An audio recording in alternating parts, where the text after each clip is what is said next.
Welcome, everyone, to our special discussion today on the sound of silence, unpacking rape culture in popular media, which is a very important topic, especially with everything going on right now. For those who don't know, my name is Stephanie Tinsley, and I'm the executive director of Black Sheep Collective. Today, we have three incredible panelists joining us for this discussion. Our first panelist is Ashlin Manderson, the marketing and creative coordinator at Partisan Records. Our second panelist is Jerusalem Truth, a freelance music journalist and an all-around creative powerhouse. And LaCovia Harper, a legal and medical advocate for Resilience Chicago, which is a nonprofit that provides support and resources to survivors of sexual violence throughout the Chicagoland area. And we've done wonderful work with Resilience on our Common Thread project. So we're so happy to have LaCovia and all of you guys here for this really important discussion. Just to get us started, I wanted to make a quick statement and say that at Black Sheep Collective, we believe that art has the power to change the world, and our mission is to facilitate art making that makes a positive impact on society. But as we all know, for far too long, art has been used to miseducate, misinform, and even incite harm. And this is especially true when it comes to Sean Diddy Combs's musical and cultural legacy. On July 2nd, Sean Combs was found guilty on 2 counts of transportation to engage in prostitution, but found not guilty on the more serious offenses of racketeering conspiracy and 2 counts of sex trafficking by force. Obviously, this was a very highly publicized federal trial, and there's been a lot of discussion about this trial in the media and on social media and amongst different communities. So I just wanted to get all of you guys' first reactions to the verdict and to the media's coverage of this case in general. We'll start off with Ashlyn. Yeah, so I was one of those people that had a couple TikTok news people that I like to follow throughout the case. So I was kind of following each part of this case, and there was one, I think, like influencer, I think that her name, she does like true crime, that was kind of going into the feeling of like what was happening in the courtroom when she was in there. And then I feel like there was a lot of times throughout the middle where what I heard from the facts was clear case racketeering, clear Right. case trafficking. But then I also knew that how the defense was spinning it and just people's emotions, because I feel like, especially in this society, we're very based on emotions and how things look. When the verdict came, I was disappointed, but I wasn't necessarily surprised. Yeah. Yeah. Yeah. Jerusalem, in the time being, what were your first reactions, especially working in music journalism and covering this case? Yeah. So for a little bit of context about me, I have previously worked on a hip hop podcast focusing on, the kind of realities and experiences of women, femmes, and queer folks in hip hop. And one of the questions we posed in working on that podcast was, will hip hop ever have a Me Too moment, right? Yeah. Um, and I think this case, I think how the trial went, and the verdict ultimately kind of affirmed what I felt initially when posing that kind of thesis question, which is no. And I think that's for a number of reasons. As everyone said here, I can't say I was surprised. I was upset. But ultimately, you kind of watch these systems work enough, right? Either through personal experience or, like you said, documenting hip hop over time, but especially in this last, let's just say 5 years, it has been very, very almost like vitriolically so anti Me Too movement. Like this, it's almost like this won't happen to us kind of thing. So, and then also like the statistics of 8 men on the jury and 4 women, Yeah. right? Like Yeah. the odds in my belief were never really in favor of justice. So yeah, not shocked, not surprised, very much disappointed, and frankly a little disgusted, but we hmm can we can get I'm a lot into that. disgusted personally. I have no problem expressing that. Jerusalem, you did mention whether or not hip hop would have a Me Too movement. And I was thinking a lot about the Me Too movement while this was happening because it's been 8 years since that movement went viral, at least. Obviously, Tarana Burke had created the movement long before it went viral, but probably when the three of us were in college in 2017 is when it really began to catch fire. Do you guys feel like in the music industry, because that's what you guys really focus on, that there's been any sort of positive change when it comes to addressing rape culture, or do you feel like it's more of the same? It depends on what you see as progress, Mm, especially because when we were, in college till now, there was like a little bit of, some can say it's performative, but some can say in good faith, like pushes to make people more safe or feel more safe reaching out, or like sensitivity, like classes, which are maybe you going, if you work at a company, like you going through some slides about like this is harassment, this is this. And I feel like those things were made, but one, it was very, especially as a Black woman during the Me Too movement, and then also coming off the George Floyd thing, you yes. could see that Hmm. on one hand, like there were steps being made to kind of make you feel more comfortable, but there's always this underlying sense that like this is to cover a certain image Hmm. that's like, oh, this is not okay to do anymore. Like, okay, cool, we're not doing it. And that's like one thing that can be presented to you like in a corporate sense, especially because I started my career at a like big major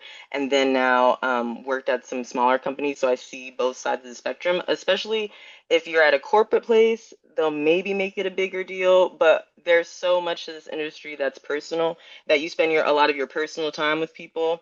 There's Right. lots of things that like by the nature of the entertainment industry it kind of mixes in with your own off work life. There's it's boundaries are already going to be kind of blurred, so there could be something that a company says on the front that they're trying to work on, but like in the actual day-to-day of your life it's kind of not at the forefront as they would want you to think that it is. So it kind of seems like a little bit performative and not really long staying. And I feel like even the past couple years have showed that and in a big scale, because it's like, oh yeah, first we're like making this big deal of the Me Too movement, and not to say that people don't care about it, but there has been a big shift of, oh, we're all on this, we're on social justice, cool, we're all on this. And then like the last couple years you see that kind of fade away, people kind of pare that back. I feel like this industry follows other industries in that way, to they just don't want to be on the wrong side of the coin. So as Yeah. long as they can feel like they have a good image, that's supposed to be enough. And there's not really digging deeper past that, I don't think. Yeah. It's for PR, basically. Yeah, exactly. Jerusalem, you have something to respond to that? Yeah, I first of all would agree, but also something that is very heavy on my mind, especially as we think about Diddy and my background, I guess, right? Media culture and communications. I had a professor who said our job was to call the pocket in culture, right? Just observe and take in what's happening around us and be able to kind of forecast what's happening. And I'd say honestly, while 2017 is when it was popularized, right? We know Toronto was doing the work before that. I would say 2020 is around when it, at least for me, you started to see the cracks, right? Particularly in hip hop, particularly in, and we don't have to delve into it too deep, but Megan Thee Stallion and the Yeah. reaction and the vitriol that came with the fallout and subsequent just nature of hip hop culture post that situation, right?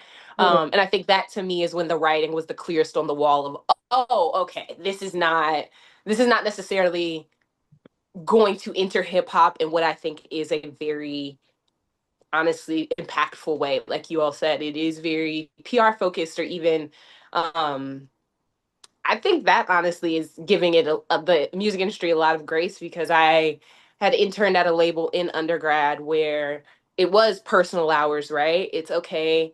I'm here late at night in the studio with my boss and interviewing artists and seeing how he's engaging with me when it's just us versus when there are other people, but particularly men present, right? Yeah. And then also looking at other people's reactions to me raising a flag of maybe inappropriate behavior. It's like, oh, well, he would never, like, I'm Mm. sure it was just all a big misunderstanding. You know what I mean? And frankly, I do think the racialized politics of this faction of the music industry have a lot to do with it as well. Because I do think, as Ashlyn said, it depends on what you consider justice and it depends on what you consider change. But I do think there have been some kind of unilateral fundamental changes and strides that people are making, whether it's collectives like She Is the Music and highlighting women in music and having those kinds of spaces, but also when you start to add on Black women, when you start to add on hip hop culture, which in itself is seen as sometimes more violent or um, untoward genre, right? I think people's guards are brought down in that they don't think that things like this can happen to Black women, to queer folks, to, or if there is interpersonal violence, it's almost seen as like, well, that comes with the territory. Hmm. Um, It's a and so for me, lifestyle. exactly. It's like it's almost as if people understand or have an understanding that this is what you sign up for when Hmm. you Yes, are exactly. someone who loves hip hop and loves R&B and um are just in these kinds of spaces. So I think that seeing the Me Too movement in 2017 kind of bubble up, but also having the real, I guess, experience of being a young Black femme in the music industry and in those kinds of circles, I would say, frankly, I don't think it ever really penetrated it in like a impactful way. And now we're just seeing people revert back to the it didn't even matter in the first place attitude. You know Yeah, what I I mean? get that. Yeah. And I would say that to your point, this attitude that sexual harassment or even abuse in the entertainment industry is like a rite of passage. I've seen that in the film industry as well, and with women on set in front of and behind the camera. So unfortunately, I think it permeates throughout the entertainment industry. LaCovia, I wanted to circle back to you and get your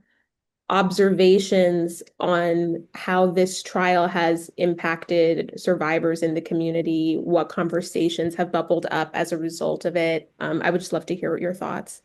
Yeah, I think it was like and thank you for having me. I think it was pretty layered. Some felt relieved, some felt stuck, but mostly it was like grieving because of what the world even had to witness. You Yeah, know, they're grateful that he was being held accountable, but what it took to even be held accountable. yeah, Seeing the video, having to see it because people were not believing her at right, first. So it was not about just like this one bad night or a moment. It was literally about exposing a pattern and a right. system of control and violence. And it's just sad that it took a graphic video um, to really get people to pay attention. And then even after all of that, the jury still couldn't call it sex trafficking. So Yeah, like, what do you tell a client? What do you tell someone who lived through similar experiences? What I yeah, tell that 15-year-old who was coerced by an older man or filmed without consent. So um, we had a lot of different feelings, especially during that time I was in the schools. I was at Michelle Clark, which is a high school on the west side in the Austin community where I'm from. And a lot of them were we were in our week of discussing rape culture, ironically, and a lot of them were making jokes like baby oil, no Diddy, like making that a thing to say. yeah, And we had to literally break that down because to them, it's okay if you weren't the one who did it. So it's okay to laugh. It's okay to still listen to the music. It's okay because, like, she knew she just wants the money. You know, why did she wait so long? The yeah, bigger thing that I heard a lot of people saying was, how do we protect Black men? Because, like, these women are knowing what they're doing and it's consent.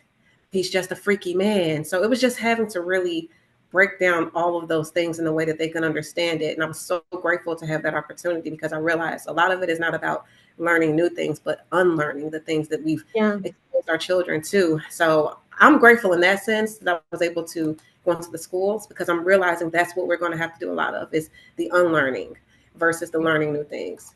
Yeah. No, I'm so glad that you said that because something I was thinking about, funny enough, last night I was listening to Lil Kim. I don't know why. I love her, but of course, Diddy's voice is like murmuring in the background of a lot of her tracks. And I was thinking to myself that there's so much music, even outside of his personal catalog, that he had a hand in producing that for a lot of us, especially in the Black community, it's like the soundtrack of our lives, especially for my brother, right? He grew up in the 90s. It's like that is like the music of that entire decade. And it shaped so much of hip hop culture and Black culture in America. And we're so deeply steeped in it that how do we begin to unlearn some of the negative messages that we're learning about consent, about the misogynoir, about sexual harassment, assault, because it's baked into the music videos, the lyrics. It's so ingrained in it, and I think we've all become almost desensitized to it because we've normalized it because of the popularity of the music. I know that's a layered question, but I just love to get your thoughts on that. Anyone can take a stab. Oh, Ashlyn, go ahead. I think that this this case has really made me think about not only like the popular hip hop culture, but how we relate to celebrity culture and how right now we're very much a society of haves and have-nots, and it's very easy for, and I think that's kind of what happened in this case, right? Where it's like this is the entertainment industry is a place where abusers have a lot of upper hand, not because everyone's inherently that way, but because it's one of those things where it's your job and it's your passion, so it's the rest of your life, and people know that. And so even with the like victims, a lot of people will be like, "Oh, well, this is consent because she like there was so many mentions of like, oh, like what did Cassie get through like business, or what did Cassie get through like gifts, or what did the other Jane Doe get through gifts?" And she got they mentioned bags that she got and trips that she wanted to get, and comparing herself to Young Miami and all these things, which I feel like to the normal person that is very likely to see celebrities as better, likely to see people with money as better, especially in hip hop culture. It's like the person with the biggest chain or the person that's a billionaire first is the most powerful person, is the most like, you know, someone to look up to. That it's really hard to see how you could be within that whole entire space and still get the gifts and get to stand next to French Montana or whoever it may be, and like still be a victim and still have things in your life that are traumatizing you from this experience. Because from the outside looking in, people don't realize that part of our job in the industry is to kind of make a story that's like selling a lifestyle for products, for like, selling music, that people believe that and they're like, oh, well, if you're in this position, how bad could it be? Yeah. If you're in this position, like, why wouldn't you want to be there? Like, oh, this is part of your life. Like, obviously, if you like all you care about is money, but this is one of those times where, because these are your passions and when you're in it, people can use that against you to be like, oh, like, not only would you be losing your livelihood, not only would you be losing like maybe your romantic partner, but you're also losing like the one chance at like your dream, something that is like integral to your inner world, which is really hard to let go. And people don't understand like how traumatizing that would be when all of that is on the line and you don't have the power to take that back. But from the outside, it's like because you're dressing a certain way or you get certain opportunities, everything's okay because the average person doesn't have Bottega bags or what may have you. So I feel like an it's celebrity worship was really, really evident in this case. Yeah. That's like if you're a celebrity, if you have certain things, if you are a part of a certain world, there is nothing that could be done to you that is so bad that you couldn't get out of it. Yeah. Yeah. Yeah, and I also think in following up on the celebrity worship, we have to acknowledge that it's also seen the person who's the billionaire first or the most powerful is also seen as the, for better or worse, the moral compass, right? It's like, okay, well, clearly you've made all this money. You are the more intelligent person. You are the more understanding person. You're clearly the more powerful person. And so that's whom who we should be listening to, right? Like if Diddy was so bad, and this is me trying to have grace and understand some people's thinking, right? It's, oh, if Diddy was so bad, how would he have made all that money, right? It's like Ashlyn is saying, the story that has been created through the music industry, through entertainment. And I would say that Diddy is absolutely phenomenal at doing and has done all his career, right? Is painting the picture in such a way that the exploitation is missing. You don't see it as exploitation because, as Ashlyn's saying, it looks so fun. It looks so amazing, Yeah. and you actually see me as this moral, you see me on this moral high ground because I am able to access these rooms, because I am able to access all this wealth and all this power, when in actuality the things you had to do to access that wealth and power were quite gratuitous, right? Yeah. They were dehumanizing to yourself first and foremost, because that's a piece I think if people were genuine in the protecting Black men of it all, they would observe and talk to the fact that Diddy may have, and I believe did, experience his own perverse kinds of violence, whether sexually, mentally, emotionally, etc. But again, that's all. It's really just like a dog whistle, right? Of, well, we need to be protecting Black men, but not actually in a way that matters, because they too are subjects of this violence. And then I think, to speak to the Chicago of it all, right? Someone that's been on my mind a lot is R. Kelly. Right, of course. And we kind of how we see this it repeating itself. It's like, okay, we're at the I 20-year know. Yeah. mark. Here's another glaring example of an almost attempt at justice, and it's like it feels wrong for some folks to even release or unlearn certain things, because then that would force them to take a different look at their own upbringing. It would force them to take a look at, okay, yeah, no, I enjoyed the 90s and the 2000s. Yeah, we was outside, but were you outside getting harassed? Were Yeah. you out were you outside being, um violenced against, you know what I mean? And so I think sometimes people can hold on to these beliefs, not so much because they genuinely believe or adhere to them, but because if they even attempt to start to unpack and kind of unwound the thread, then there are some questions and hard truths that they would have to acknowledge about their own experience interpersonally.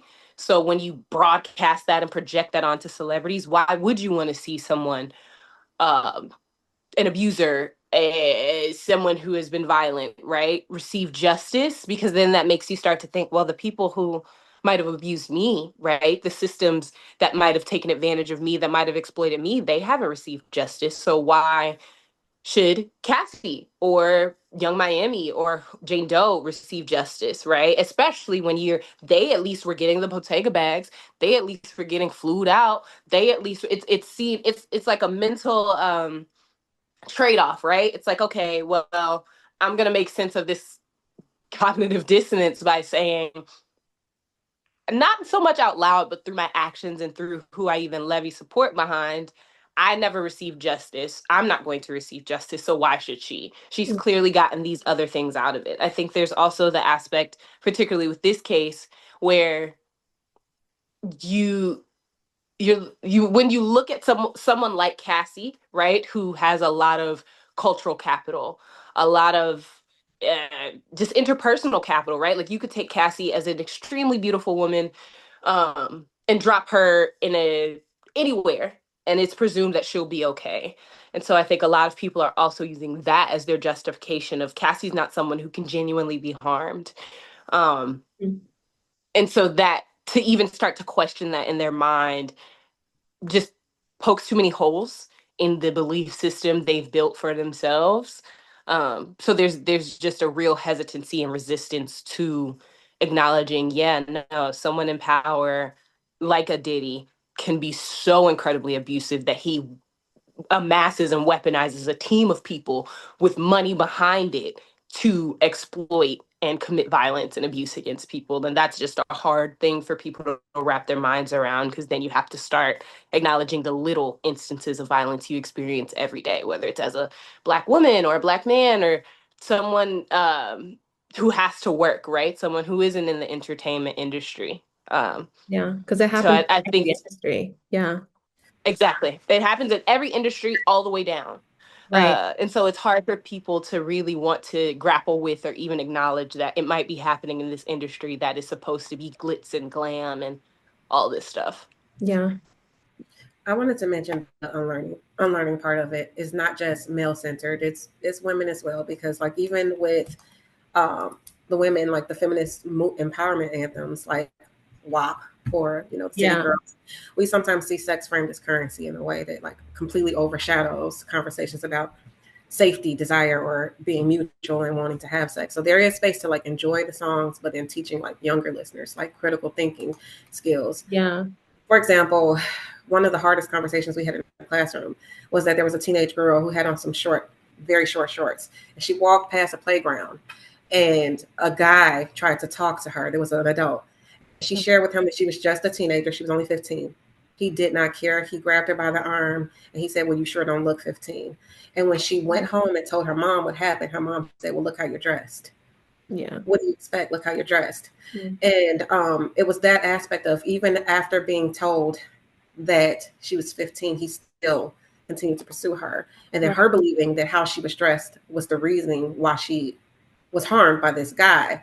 And so even when I get survivors who were drinking and then were harmed, having to explain that there is no such thing as consent when you're drunk. There is no such thing as consent. And so then we convince ourselves, well, had you not been wearing that, had you not been drinking that, had you not been in that place at that time of night, then it wouldn't have happened. Had you not been around Diddy and okay with those things, then it wouldn't have happened. Like, we come up with excuses as to why the harm happened. And that's the part of the unlearning that we need to do, because um, it's not about what a person was wearing. There's often this time where we share what people were wearing when they were harmed, and they see baby clothes. So what did the 2-year-old do to deserve to be raped by their uncle? Right. So it's not about canceling. It's not about any of those things, because nobody's perfect, but it is about accountability, and survivors should be able to speak their truth without having to be ignored or disbelieved or blacklisted just because they spoke their truth. And they shouldn't always have to require proof. And we protect those that are harming. So it's back to trying to, figure out, why are we protecting those who are being accused of harm? We've normalized those behaviors, and just because it's normalized doesn't mean that it's okay. At one point, slavery was legal. Right. Yeah. Exactly. Women couldn't vote. We evolved. We have to grow. And so the goal isn't to shame people for the past, but to recognize the harm that we're causing, even if we didn't see it then. Let's not pretend like many of us didn't already know about what was going on with R. Kelly or Diddy. I saw R. Kelly at the high schools. The songs I was singing them when I was a kid. I didn't know, but now that I know, it makes me uncomfortable. Do I still listen to an R. Kelly song? Yeah. That's the question. And the answer is yes. But I am more accountable now of what it is that I'm feeding my ear. So maybe I'm only listening to the dance songs and not the ones where he's telling you. I was singing it inside of my walls. They were doing a Capricorn and did not know what walls he was talking about. I was just singing to my poster on the wall. I didn't know what the lyrics meant. But we have to grow. We have to evolve. We have to recognize the harm. And then even if we didn't see it then, we have to be open to seeing it now, and then speak up and stop silencing it and stop making jokes of it. It should make you feel uncomfortable, because with uncomfortableness comes change. So I think that's the whole goal, is to just stop being okay with silence. It happens in many of our households. I mean, even as children, we're taught that that's still your family, even if it's the rapist, pervert, uncle, cousin, whatever, and we're silenced. So it's really, really time to be okay with being uncomfortable and looking at the past, and not necessarily saying let's cancel it all or let's judge that person, but really, really, really promoting change. Yeah. Well, I think that there's almost a communal version of that that's happening around people like R. Kelly or people like Diddy, where it's like, okay, well, there are these successful Black men in entertainment, and there's almost this feeling of that's all we have, so we need to protect Black culture by protecting these men who have created so much of the music that we listen to, and it almost feels like you almost have a familial obligation to protect these men because of that. And I guess, to your point, LaCovia, I wonder, because I personally don't believe it's possible to separate art from the artist, but I know that that's a discussion that comes up a lot when we have cases like these, because the music is so much a part of our culture, that how do we remain critical of what we're listening to, and be careful about what we're internalizing,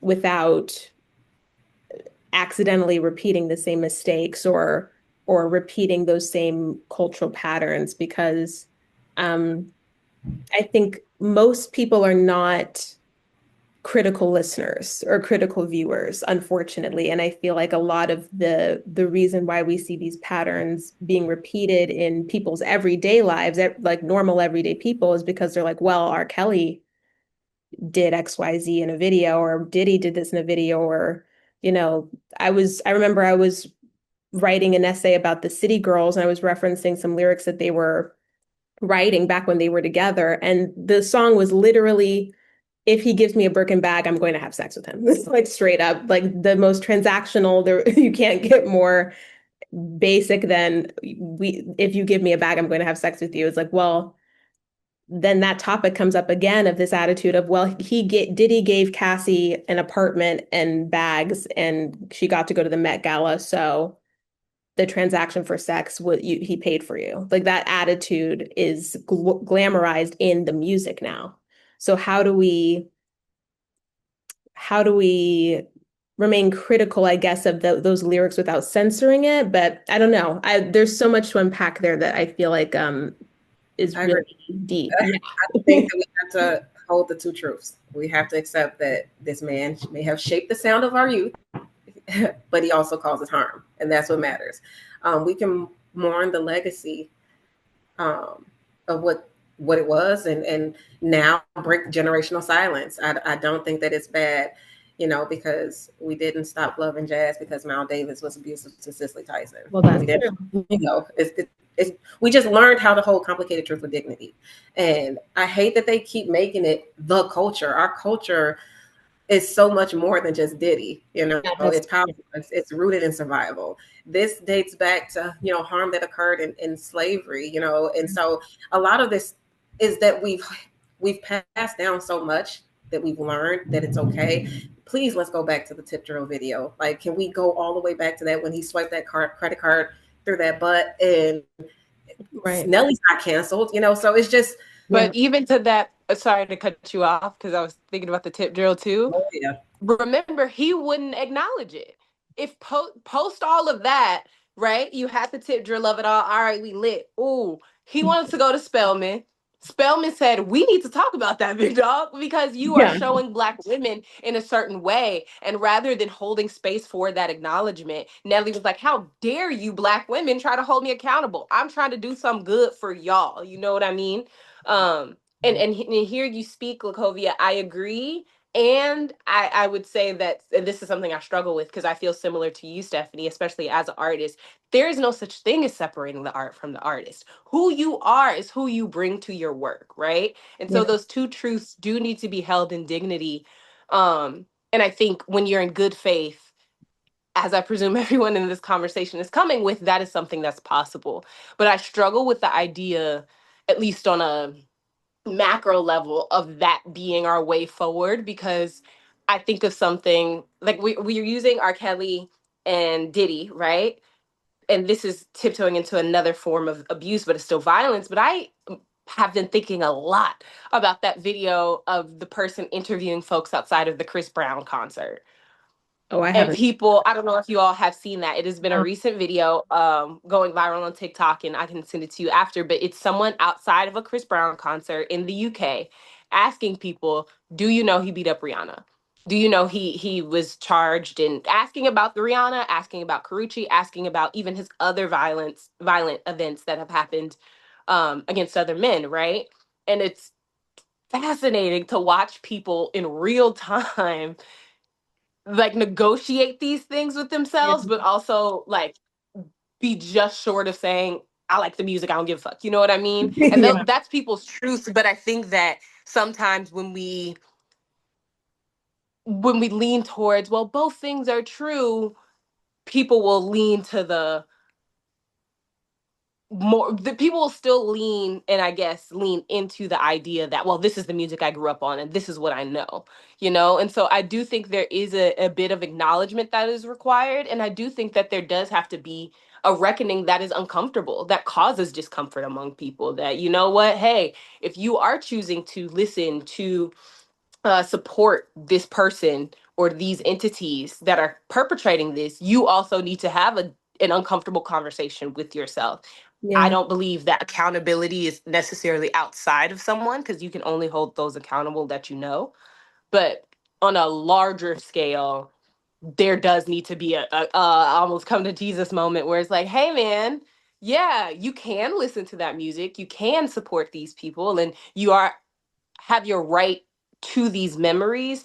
And what does that mean? How do you see it bleed into your everyday actions, right? How do you maybe justify, even in the smallest ways, the perpetuation of certain ideals of certain things, you know what I mean? It's like, okay, yeah, of course you might consider yourself someone who would never put their hands on somebody, who would never think it's okay, but as LaCovia brought up, you also might be somebody who, when someone does come forward about violence or does come forward about an uncomfortable event, you get uncomfortable because you're like, whoa, why are you talking about this now? Because XYZ, right? So I agree that the two truths need to be held in dignity, and one of these truths have to be acknowledged, that this is a harmful truth, and that I'm not saying you're putting money directly in R. Kelly's books when you stream, right?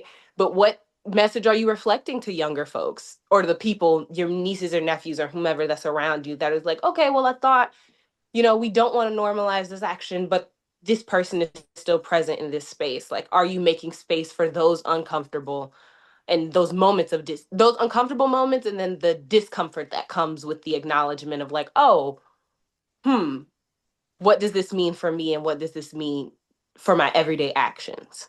Yeah. Can I want to say, so I think back to a case that I had where there were children who were being forced to have sex with each other, and they were hospitalized. Um, and it was really, really hard because they were treating one as a survivor and one as the abuser.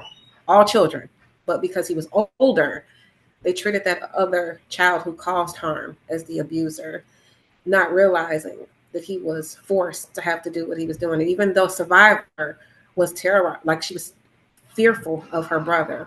And I know this is hard to even hear, because these are children. But then I had to also fight for that child who's also been harmed, who caused the harm. And I'm not making excuses because, they say hurt people, hurt people. I'm not making excuses. What I'm saying is that it's not an argument about like not taking accountability. We have to hold people accountable, but we also have to deal with how do we hold complexity without destroying everything that came from it. I know people who hate what R. Kelly did, but will say that they survived committing suicide because of a song, I Believe I Can Fly, or The World's Greatest. Whether we talk about from the Picasso to Michael Jackson, from Nina Simone to Kanye, like all artists have been messy, complicated, or abusive in some way. So we can't say that we're just looking for like pure people and only pure people are allowed to have a legacy, because all are flawed. There's no one that's flawless. Everyone has done something.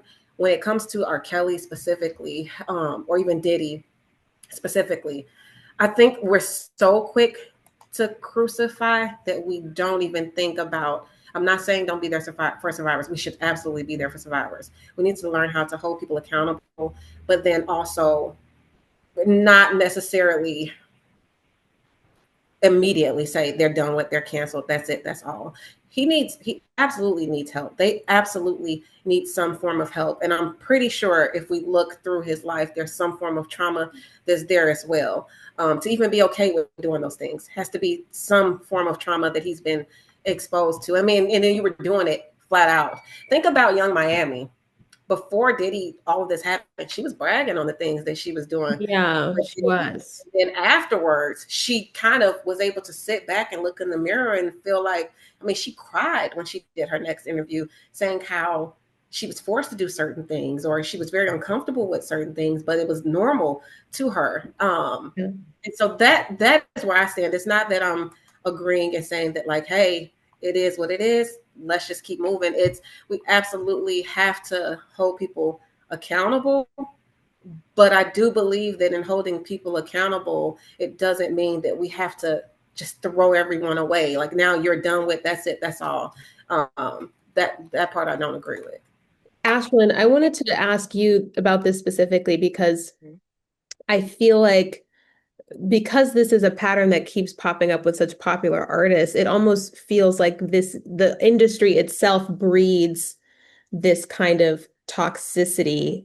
And you work in the music industry with different labels. So I would love to hear your thoughts about how do we actually like systemically address that problem?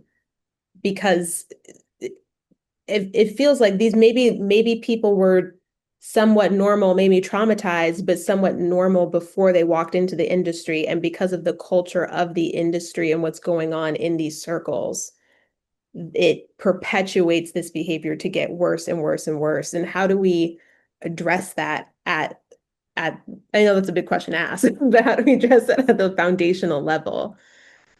No, I think that, well, first of all, I would like to say that on the topic of separating the art from the artist, I feel like one thing that we have to ask ourselves is how much, as human beings, we connect certain virtues. As in, just because someone is gifted in one area of life does not mean, and also usually means that in other areas of life and other things like moral, moral judgment, kindness, compassion, they're lacking in these areas, but we feel like, or a lot of us feel like we have to cover up for that some way because, oh, they have this gift over here, this artistic gift.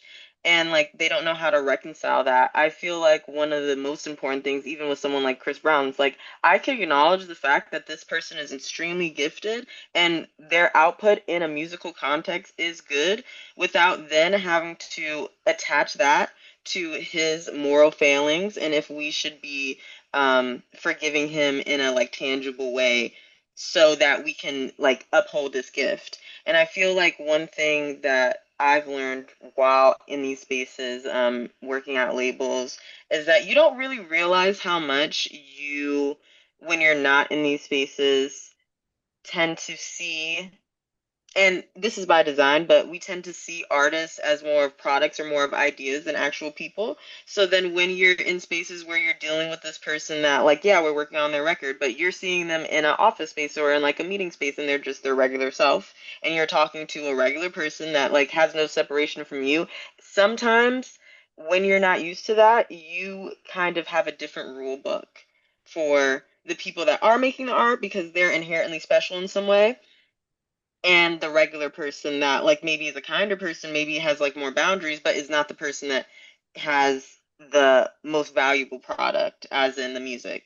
So it's like, yes, in these spaces it's good to make the artist feel important, feel like they, because at a certain point, like working on people's projects, it's a kind of weird balancing act when you're in the industry too, but you're playing the background because at a certain point it is about them, like it is about their vision. So there is a certain like kind of unspoken rule that you kind of have to defer to them and defer to their vision, defer their vibe. No one wants to be the person killing the vibe of the genius artist, but at the same time, to check yourself and to everyone to check themselves, like, hey, this is still a work environment that everyone has to work in. You are one person. Just because you are gifted in singing or gifted in production or whatever you're gifted at, that doesn't like carry over to you are now the best person in the room. And I think that especially American culture, that's something that we do a lot, which is the same reason why we think that the richest person in the room is the best person. We think that the smartest person in the room is the best person, even though some people that are smart are like lacking in compassion, are lacking in a lot of other things that they don't, you know what I'm saying? So I feel like there is a sense in the industry that it's a good place for abusers to go unchecked if they are extremely talented, because humans like to like take this one good quality about a person and then make it their whole entire being, when realistically speaking everyone has things that they excel at and a whole list of other things that they are not, you know, excelling at or not good at or do need to work on. And I feel like to kind of realize and foster in these spaces, like, yeah, like we're all working towards this one vision, like you are important, like in this gift especially we want to nurture it without then making that be, we need to leave this person unchecked because just that's just how they are, or that's just how they're magic. Or sometimes I can see that in a lot of the background of these spaces there could be some type of assumption that if this person's bad habits were disturbed, it also disturbed their artistic process. And sometimes that's what people are trying to, even with Kanye. I remember I watched the Kanye, it was Was like it- years long documentary on Netflix. Yeah, yeah. And by the end, the difference that I noticed from the beginning to the end, even though Kanye more or less had the same personality in a way, other than, certain things started to get worse in like his decision making, is that in the first part, maybe this person is really headstrong and really believes in themselves, but there's always people, because they're not a big star, that are still checking them because they still see him as a normal person. So there's people that's working around him that still feel as if they're equal participants in this project. But by the end, you can see that no matter what he says, people are just like, yeah, yeah, yeah. Even if on their faces you can see that they don't agree, they're just going to be like, yeah, yeah, yeah, because now this is the thing that's like, you're the genius and we're just like here to make your genius. I feel like it's easy as a background worker in the industry that you don't make music to feel that way about yourself or feel that way as like the norm. But that is the same mindset that helps people just do whatever they want and go rogue and feel like that's just the lifestyle. Because at a certain point, you as a fan or you as a industry worker or as a music lover in general need to not put people on a pedestal above yourself because they have an artistic gift. And I think that, that's part of critical thinking and being able to separate, like, hey, I like this song by this person that sucks. What does that say about me? Well, it doesn't say much if I am like, every single time I used to be the biggest Chris Brown fan ever when I was a little tot. Yeah. I'll never say that the song is bad, but I will look you in the face and be like, yeah, but he still pushed Karushi down a flight of stairs. So the song is great, though. We can say that. That's okay. Like, we don't have to like act like someone sucks now. Like they're something, because then that makes people feel inauthentic and feel uncomfortable and feel like they're giving something up of their childhood when they have to be like, yeah, this piece of art just sucked. No, it didn't. But what does this songwriting skill have to do with you punching someone in the face? They're totally Yeah. separate, And so that's how I feel about that in a long-winded answer. No, but that was really important because I think that from what you said, and I've seen it happen in real life, that the cult of personality that happens with an artist is so strong for people that, like we were saying earlier, like the idol worship of a celebrity, like it almost begets that kind of behavior because who's going to hold them accountable? I mean, we just saw it. Like even with Diddy, he was kind of held accountable, but on the lowest charges. So it's like he's probably not going to get as much time. So that does almost reinforce this idea that because of his celebrity, because of his wealth, because of his prominence in the music industry, that he's not facing the kinds of charges or the sentencing or prison time that a regular person would probably face if they were charged for the same behavior.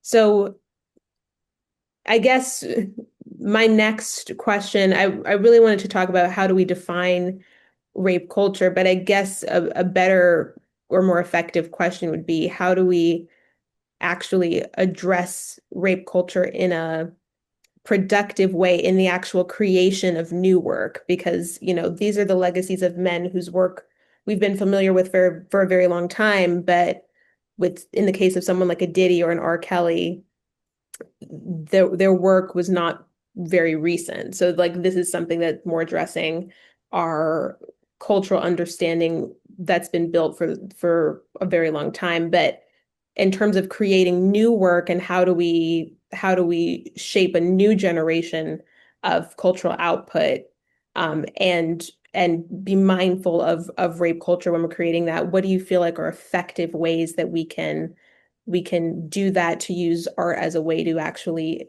unlearn these patterns that we have learned as a culture? Can I say one thing? Well, Yeah. real quick, even with like the unlearning, when I go into these rooms, one of the biggest things I always say is that we first have to be okay with accepting that sexual violence is violence. I walk into many rooms and we talk about domestic violence because you see it, you see domestic violence. But until we can actually talk about sexual violence and rape culture, because they hate that R word, rape. But until we Yeah. can sit in these rooms and actually talk about it, like really talk about it, like how you're doing, and put this on a bigger platform where we are addressing it, and it's not so comfortable. People are uncomfortable. They need to be comfortable with talking about it and becoming uncomfortable until you're that uncomfortable. If that Yeah. makes any sense. I think I really shook the room when I talked about the Notebook, because it's not just in the music, it's in the movies too. Right. It's not just Black people, because the Notebook was a very much so white. Right. Yeah, But exactly. in the Notebook, Noah literally threatens suicide if Allie doesn't date him. I mean, the emotional blackmail framed as romance, and everybody's like, "Wait, no, no, no! The Notebook is romantic. Don't ruin me." Like, they go back and they look at that part and we play it over and over again and show like what he did. That in itself is harm, Yeah. but it's romanticized. Or Baby Boy from our Right. culture. Baby Boy, where we got control, cheating, and physical abuse, but we dress that up as love because at the end she got her man. So it's just that part of being able to sit down, have the conversations, because many times you don't even know that it's sexual violence Right. because you're so used to it. Right. And I'm dealing with that now within my own family generation, where the harm has happened to my mother, to my grandmother, to her mother. Right. And so because I say that it's not happening in my household, it makes you uncomfortable because it was allowed, and not because it was okay, but because it was normal. It was normalized. And so I just think that it really has to start with us being able to have these spaces and conversations where people feel uncomfortable until they get comfortable with even talking about sexual violence. Because how can you say that it is what it is until you can't name it. And so I think that's the problem. They don't even realize that it's rape because it's become part of the culture. Right. So we really do have to sit down and have these conversations and make it comfortable to be uncomfortable. Yeah. Yeah. That was really well put. Um, Jerusalem, do you have something to add, especially because you are a creative and you do make music? I would love to hear your thoughts about how do you remain mindful of that in your creative process, or is there a way to do that in the creative process? Yeah. First of all, reflect. I resonate in a lot of the things that you all are saying, and I hope to reflect that back in my answers.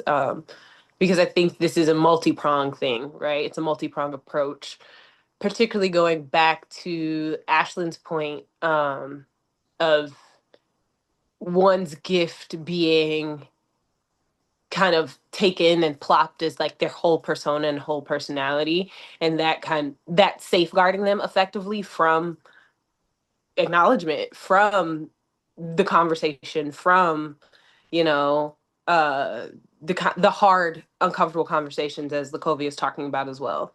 So as an artist, for me, that is something I'm always thinking about. From I did a I did a creator camp a few weeks ago where we had a listening session with folks, and the room, I'd say, was maybe balanced women, men, or like femme identifying folks, et cetera, et cetera.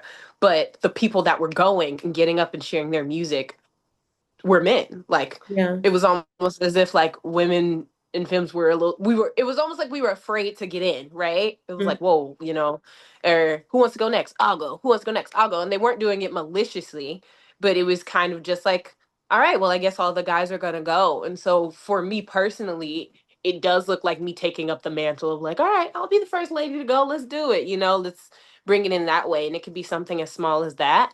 Or it can be something larger where when I'm collaborating with other artists, particularly men, I let them know on the offset, I don't like coming to sessions by myself, and I will not be in session by myself with you until we have a rapport that, I trust you and I am safe with you. And as LaCovia is saying, if they are comfortable with being uncomfortable, they respect that. They're like, you know what, damn, that's crazy that you feel like you have to do that, but do what you got to do, right? Because ultimately we are people, and I can respect your genius as a producer, but I don't want to put myself potentially in harm's way.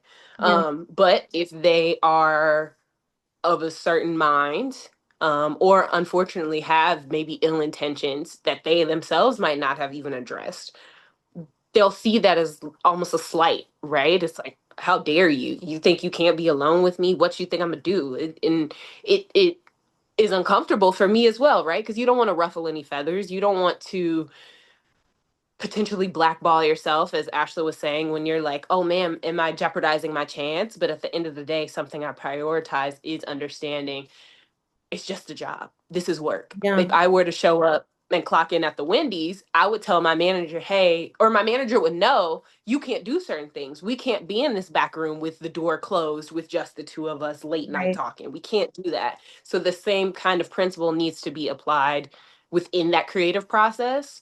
And then also it is, and this is something I do take upon myself, but sometimes it is being the asshole in the room, right? Sometimes it does look like, hey, can you not do that? Like that was a little weird. Or Yeah, did we all see that? You know, kind of touching base and constantly coming back to a mutual understanding of like, hey, I don't think that was cool, right? Or like, let's talk about what just happened because I'm a little uncomfortable now. yeah, And some people take that as a way of saying like, okay, that's just that's where I guess I get the grace of being an artist, because then people are like, oh, that's just yours. So like that's just who she is. But to me, that is very intentional, because my initial instinct is to protect myself. My initial instinct is to protect my chance. It's okay, I'm getting in these rooms with these people. You got to smile, you got to wave, you have to look and present a certain way so they'll like you.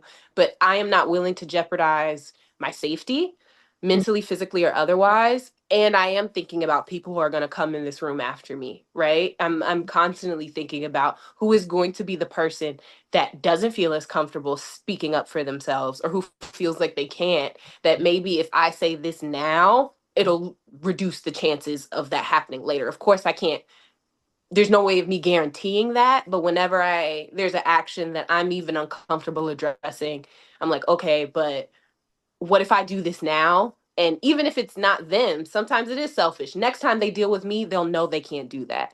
Or next time they deal with someone else, they'll think twice about speaking to them in a certain way, or maybe being suggestive in a way, right? yeah, So that's how I as an artist try to address it, you know what I mean? Because ultimately it is about individual and collective action. And as much as I would like to ask of others, I always make sure that I'm putting and applying that same pressure to myself. yeah, Um, yeah. Beautifully put. to that, I guess it is nebulous and it's flexible, but yeah. Yeah. LaCovia, I want to make sure I see your hand raised. But before I turn it over, I want to say the important thing about what you said, and this is something that for Black Sheep Collective we really focus on, that artwork is work. It is labor. And I think that in the creative industries, especially when you get to a certain commercial level, it's not seen as work because there's this feeling of like, oh, because it's a part of your spirit and your soul, and this is what your passion is, that it's everything is viewed through a very personal, which Ashlyn, you were talking about too. Like it's the relationships become very personal, which can also cause a lot of boundaries to be crossed because there's not that professional sense of like, this is the protocol, these are the codes that we need to, and the bylaws that we need to follow. And oftentimes, especially speaking from someone who works in film, there is no HR department. There is no one that you could go to, sorry, that you can report something to um at on a film set. It's the director is king or queen or whoever the case may be. So it's like that. I feel like that shift in the way that we think about artists and artwork and how art is created, and thinking of it as like this is a professional relationship, is super key to establishing those boundaries that you're establishing in your own process. LaCovia, I'm going to turn it over to you. Real quick, yeah, and I'm real grateful that you said that because that was what I was going to say. No, really great. You said so beautifully, because I thought about even like with music. I've heard so many people say they loved Mary J. Blige when she was broken, heartbroken. The music that she wrote because it helped them heal through their heartbreak, but they don't know that probably was the worst time of her life going through those things. Or even with John Singleton when he did all those movies, that's someone's experience. I'm not saying that Baby Boy isn't someone's reality. Right. I do think that conversations need to happen. That is what I'm saying, because I know for me, I got my release through After School Matters, getting on the stage. It literally saved my life because my mother didn't want to hear about the harm that was caused to me as a child. But when I was able to get on stage and be in a character, they didn't know that those stories were my real truth, and it helped someone else. But what we were able to do was to speak to the crowd afterwards. So even though this is something that is uncomfortable and is harmful, we're having the conversations afterwards to address it. Yeah. And so, like, I don't know how you do that in music. I don't know if they have to give a disclaimer afterwards or have a conversation. I don't know. But I do know that even with the uncomfortableness that's out there, it does save lives at times because people identify with it. Someone does identify with Jody and Yvette. But I do think there's a better way that we don't make it just the norm because someone else is also staying in that abusive relationship because they think they're going to get that fairy tale ending like Yvette got. So I am grateful, at least with music, that it holds a space where you're able to get a release and speak of your experience and people like identify with it. But it is a little bit more complicated, which made me want to ask the question to you guys with Stephanie, like, for example, when we did the Common Thread project, Yes. there were moments when people were triggered once they Yeah, saw so. on that blanket, moments where they were triggered, but you put someone in place, which was us, the trauma therapists and the advocates who were there to make sure to be there to help them like process those feelings. And so I am so grateful that even in you putting together something that was so ugly, it was beautiful at the same time. But how do we do that with everything else? Yeah. That's my real question.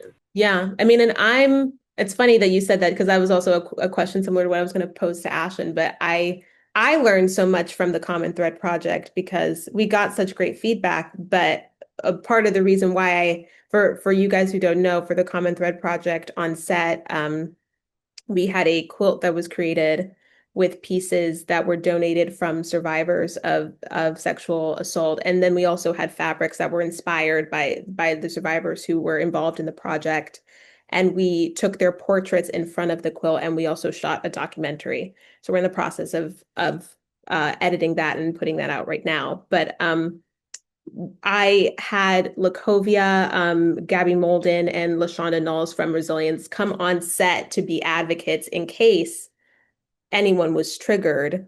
And there, of course, there were people who ended up being triggered, not only on set, but even at the event because at our exhibit, because it's very surreal. And I think for me, because I'm a survivor as well, and I was a part of the project too, but I was so involved in it that I almost was like on work mode and not like thinking of it as a separate entity that, that is you're putting someone's soul and their story into this art piece and then sharing it with people.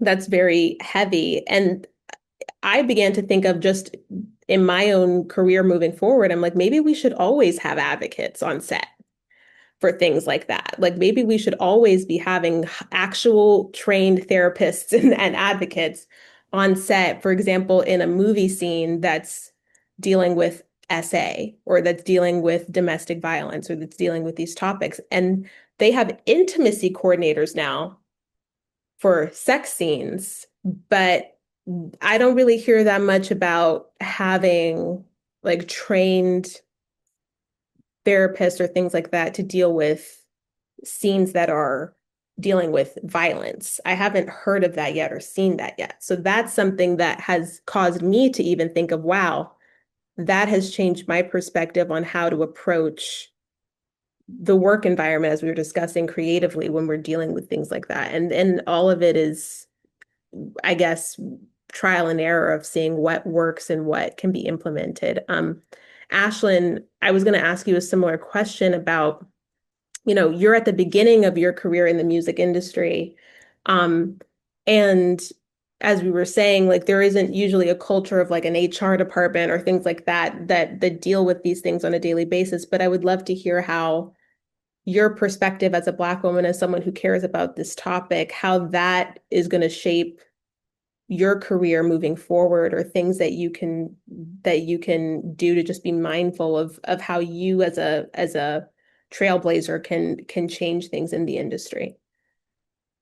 Yeah, I think that one of the ways that I've learned, and I'm still learning, is when I was first starting my career, I feel like where I wanted to put my attention was kind of focused on the big end goal.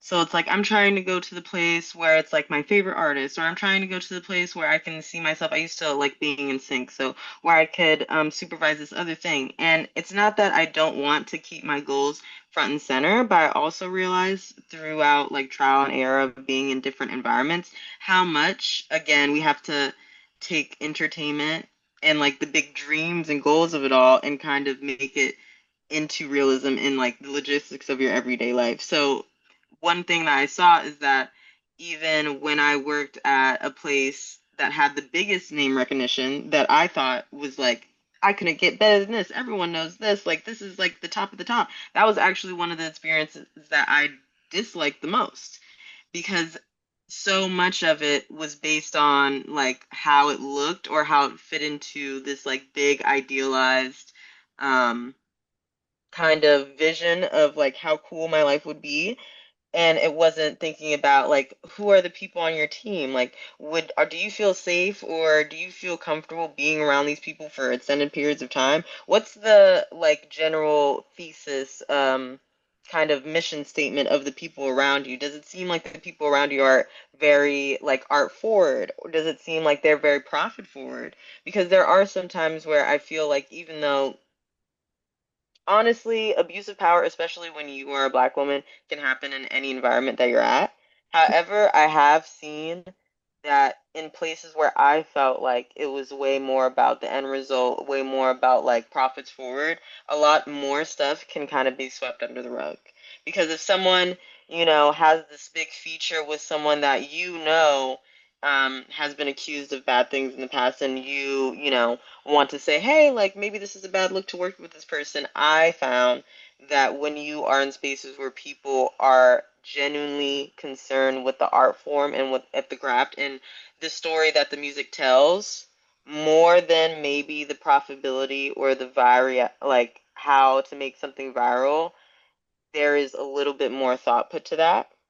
So even though there was some certain places that it seemed like name wise, like, oh, like this is the biggest of the big, in actuality, I need to look for like company values below like, oh, they're working with artists that I like. Below like, oh, they like put out the coolest videos this year.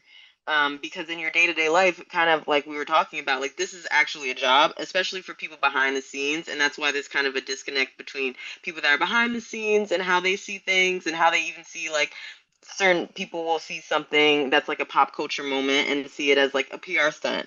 And some people are like, no, that was totally organic. And I feel like there's actually like this mid ground between like, yes, part of this is like, this is a extremely exciting time. Like, and art, there's always like something to be excited about in that world. But if you're just chasing that excitement and just chasing like the big end goals of what you like imagine yourself doing, you will find yourself in situations that you wish that you were not in because you weren't thinking about, oh, like since this is everyone's regular job, should we be acting like this if this is like our regular job? Even though it's fun, because it might be like fun night one, night two, night three, something bad happens. Now it's like too mixed up. I feel like these are questions that I have to ask myself more and more as I go on because I know the logistics of like, oh, it's not good to work around these type of people, and this is why. Like, or oh, like this is like just a passionate person because there are kooky people, and like I don't want to say that everyone that's here that's like really dedicated to the art is like a secret narcissist. It's just a place where secret narcissists can hide easily because it's kind of hard to tell between the two types of people. So I think that it's very much like just noticing your surroundings, noticing how you feel around certain people, noticing like what they're putting as like a company their most important goals, whether that's profitability, like image, if they care about the other people in the company, like these are things that I hold up here looking for a new job, or thinking if I like my current job. Whereas when I was starting my career, it was down here. It was just like, how does this look? Does this like match the type of vibe that I'm searching for? And that can lead you to a lot of disappointment, to be honest. Yeah. I just want to thank you guys so much for making the time today for this really important discussion. I feel like I have gained so much wisdom from what we've talked about. And if you guys have any final reflections to share, I just want to open the floor for you guys.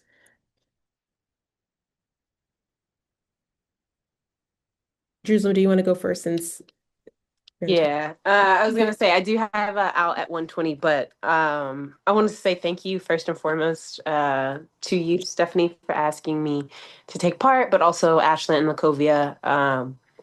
And just your thoughtful responses and the different perspective I've received. And also, this feels like an affirmation that I'm not crazy, right? Like sometimes you can get online, you can get on Threads, you can get on TikTok, insert platform, and you'll see all these people. Or you in real life, right? Like someone just sent me um, a video of grown adults spraying each other with baby oil outside of the courthouse in New York City, right? Like that kind of stuff is deeply, deeply, deeply triggering. It's harmful.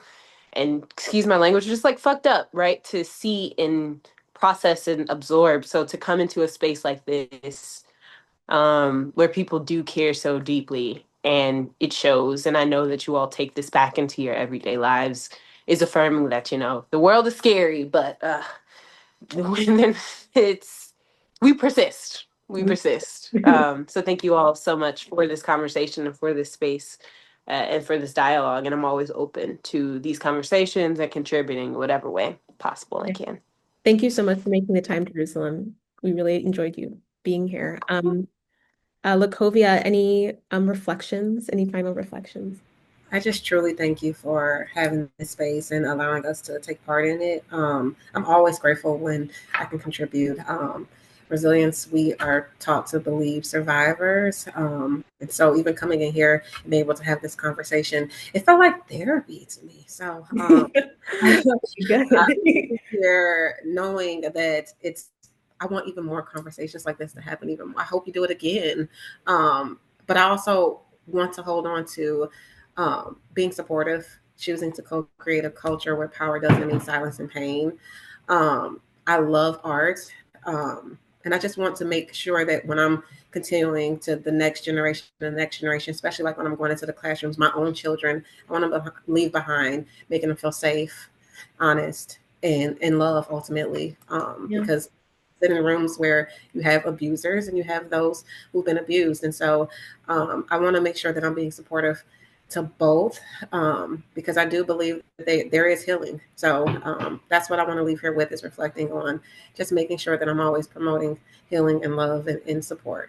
Yeah. Well, thank you so much, LaCovia, for offering your time and your expertise and your wisdom with us. Ashlyn, any final reflections? Yeah, I just am really glad that you invited me to speak. Thank you so much for letting me participate. This was like Jerusalem Lacovia said, this was a really eye-opening and kind of cathartic talk. I feel like the only thing that I'd leave here with is continuing to think about how, I am a lover of art. We're all lovers of art and entertainment, and there is something special and magical about making these things be a big part of our lives. But also, I think that it's so crucial, especially in this time, to, look at stuff with a critical eye and also look at things not as separate from you, but as like one thing that us humans have made together. I feel like when you and others see people as other than just because they can make certain things, just because they've gotten to a certain point in their career, it really creates like weird power dynamics that honestly don't need to be there and is kind of like self-perpetuated a lot of the time. So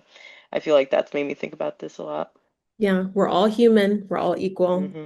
We all Hmm. deserve that dignity and respect. Well, thank you guys so, so, so much for being a part of this discussion. Thank you to our guests for being so patient and listening so intently. I really appreciate you guys, and I hope you enjoy the rest of your Sunday. We will be posting this discussion to our YouTube and to social media. So, yeah, hopefully other people will get to participate in the discussion afterward. So, have a beautiful Sunday, guys, and I'll talk to you all soon. Bye. Bye, everyone.